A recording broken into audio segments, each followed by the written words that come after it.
WB Morning Circus, Will Payne. Barry Diamond. And Kelly Orchard. Yeah. Welcome on in. Thank you very much for taking the time to be with us today. Thank you for letting me in your studio. My goodness. This is beautiful in here. Well, thank you.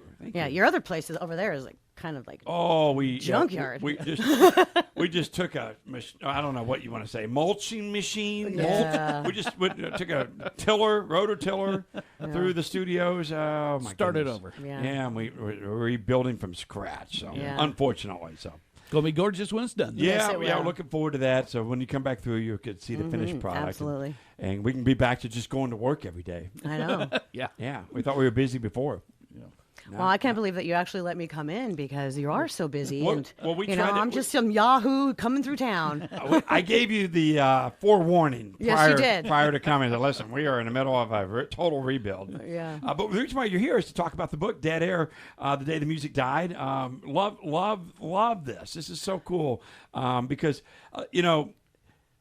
the radio industry has so many. I mean, you could have a whole series of books on, and I love the fact that this is the angle you took. But I have a feeling by the time you get done with your book tour, radio tour, you're going to have so many other ideas of what fun things you could do. Yeah. A series of novels and things like that. So. Yeah. I already do, actually. Becoming a novelist was really what I've always wanted to do. So the fact that Dead Air is the first one that I've actually completed, after a lifetime of experiences and putting it off or whatever, I'm thrilled that it's this one that reintroduces me back to coming and visiting radio stations in a completely different capacity. Yeah. Yeah. Because not all stations are alike. I mean, they're alike, but they're totally different. Every station has a different personality to it. Yeah. Absolutely. Different vibe, different everything. Yeah, right. I've seen it all. I've seen it all with the 20-some years of FCC compliance. I've seen everything from major market Los Angeles radio station, which I describe in the book, right. with 4, they have 8 stations, and I describe that to, little one-man shop where he's operating from his transmitter building. Right. Yeah. I've seen it all. So have you visited a radio station that has the same vibe as the book? Probably it would be like anything in Los Angeles. Yeah. Honestly.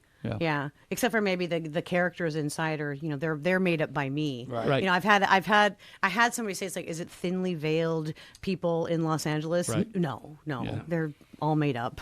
Right. Yeah. Right. That's pretty cool, though. But the personalities are similar.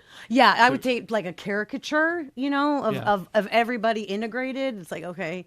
Like the engineer, I gave him some particular quirks of an engineer that I really worked with a lot, and I liked his little quirks, and the obviously the market manager, he's got he struggles with a little bit of narcissistic personality disorder, but you have to, in order to have that to get to that level of achievement in your work, you almost have to be willing to mull people over. Right. You have to. So is the program director? Does he run it with an iron fist, or does he listen to his jocks? Gunnar Jeffries is his name, right. and he basically runs it very authoritatively, but he's very, very concerned about his audience. So he's one that he keeps his people in line so that radio personalities can go shoot off the hip, and he doesn't like them do that. Yeah. So there's a little bit of conflict between him and the female personality that he puts kind of as the anchor of this whole, upcoming news story. Right. So so he has an issue with her when she flies off the hip and says something he doesn't want her to say. Nice.